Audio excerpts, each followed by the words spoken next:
America నుండి ఇండియాకి డబ్బులు పంపాలంటే ఇప్పటికీ ఆ పాత పద్ధతులేనా? అందుకే వచ్చేసింది మైపర్సు. Download now.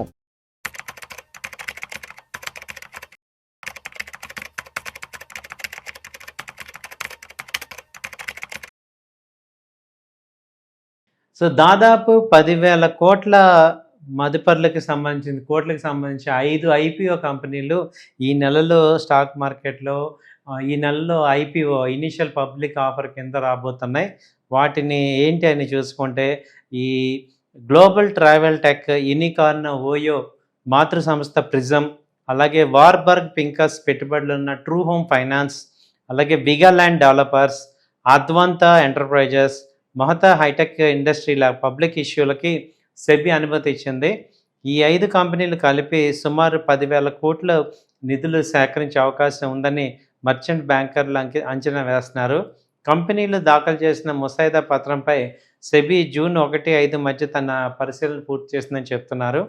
అలాగే ఫస్ట్ కంపెనీ చూసుకుంటే ప్రిజం ఓయో భారీ ఇష్యూ. మనందరూ తెలిసిందే ఓయో అతిపెద్ద ఈ యొక్క హోటల్ గ్రూప్ ఇండస్ట్రీకి ఈ మధ్యకాలంలో వచ్చింది. దీని యొక్క గ్లోబల్ ట్రావెల్ టెక్ ఈ కంపెనీ నిర్వహిస్తుంది. ఈ ప్రిజం అనే కంపెనీ దీన్ని నిర్వహిస్తుంది. అలాగే ఈ సంస్థ ఐపీఓ ద్వారా 6,650 కోట్ల నిధులని సమీకరించాలని చూస్తుంది. ఈ ఇష్యూతో సంస్థ విలువ $7-8 బిలియన్ మధ్య ఉండొచ్చని మార్కెట్ వర్గాల్లో చెప్తున్నాయి. సంస్థ 2025 డిసెంబర్లో కాన్ఫిడెన్షియల్ ప్రీ ఫైలింగ్ మార్గం ద్వారా సెబీకి ముసాయిదా పంపించింది. ఓయో ఆపరేటర్ ఓరవెల్ స్టేస్ 2025 సెప్టెంబర్లో ప్రిజంగా పేరు మార్చుకుంది. ఈ యొక్క ఓయో ఐపీఓ తీసుకుంటే దాదాపు 6,600 కోట్ల ఇష్యూ ప్రైస్ వచ్చే అవకాశాలు కనపడుతున్నాయి. తర్వాత ట్రూ హోమ్ ఫైనాన్స్ ఇష్యూ 3,000 కోట్లకి ఇష్యూ రిలీజ్ చేస్తుంది. ట్రూ హోమ్ ఫైనాన్స్ ఐపీఓ వచ్చి 3,000 కోట్లు ఉంది. ఇందులో 1,500 కోట్ల విలువైన తాజా ఈక్విటీ షేర్లని జారీ చేసింది. అలాగే ప్రమోటర్ సంస్థ మ్యాంగో క్రస్ట్ ఇన్వెస్ట్మెంట్ 1,500 కోట్ల విలువైన షేర్లను ఆఫర్ ఫర్ సేల్ ఓఎఫ్ఎస్ఎస్ ద్వారా విక్రయించింది. తాజా షేర్ల జారీ ద్వారా వచ్చే నిధులను మూలధనాన్ని బలోపేతం చేయడానికి, అలాగే రుణాల పంపిణీ అవసరాలను తీర్చడానికి, అలాగే ఆర్బీఐ నిర్దేశించిన మూలధన సమృద్ధి ప్రమాణాలను పాటించడానికి వినియోగపడుతుంది. అలాగే మూడవ కంపెనీ వచ్చి విగాల్యాండ్ డెవలపర్స్. వీగార్డ్ గ్రూపుకి చెందిన రియల్ ఎస్టేట్ సంస్థ విగాల్యాండ్ డెవలపర్స్ ఐపీఓ ద్వారా 250 కోట్లని సమీకరించుకుంది. ఇది పూర్తిగా తాజా ఈక్విటీ షేర్ల రూపంలోనే ఉంటుంది. అలాగే ఈ నిధులను ప్రస్తుత రానున్న రియల్ ఎస్టేట్ ప్రాజెక్టులకి, అలాగే నివాస సముదాయాల నిర్మాణానికి అవసరమైన భూములను కొనుగోలు చేయడానికి వినియోగించనుంది. అలాగే అద్వంత ఎంటర్ప్రైజెస్ ప్రైవేట్ లిమిటెడ్, ఇది అగ్రికల్చరల్ సొల్యూషన్స్ని అందించే ఈ సంస్థ ఐపీఓకి పూర్తిగా ఆఫర్ ఫర్ సేల్ ఓఎఫ్ఎస్ఎస్ రూపంలో ఉంటుంది.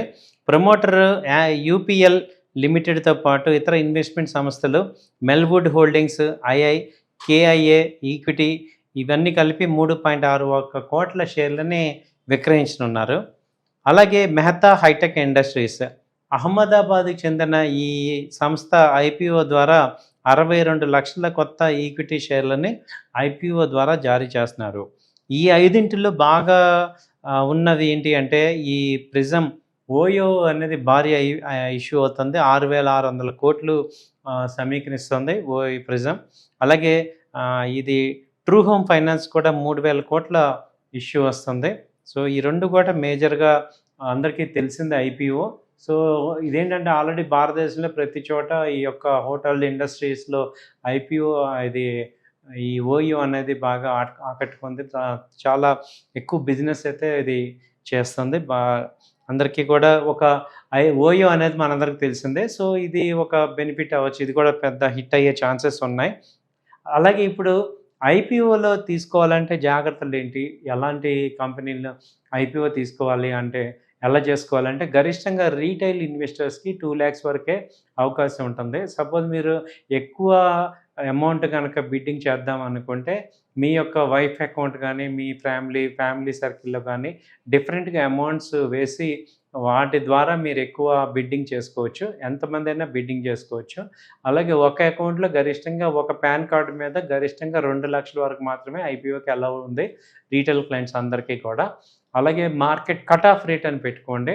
అది సెలెక్ట్ చేస్తే అది ఎక్కడ కట్ ఆఫ్ రేట్ ఇస్తారో దాన్ని బట్టి మనకి ఇక్కడ అలాట్‌మెంట్ అవుతుంది. సో, ఇష్యూకి ఎక్కువగా కూడా మీరు బిడ్డింగ్ చేసుకోవచ్చు. Number of accounts me wife కానీ, చిల్డ్రన్స్ కానీ, రిలేషన్స్‌లో కానీ ఇలా చేసుకోవటం ద్వారా ఎక్కువ క్వాంటిటీ కావాలనుకునే వాళ్ళు చేసుకోవచ్చు. ఒకవేళ ప్రీ లిస్టింగ్‌లో ఐపీఓలో రాకపోతే సెకండరీలో కూడా ట్రై చేసుకోవచ్చు. సో, థ్యాంక్ యూ అండి. నమస్తే.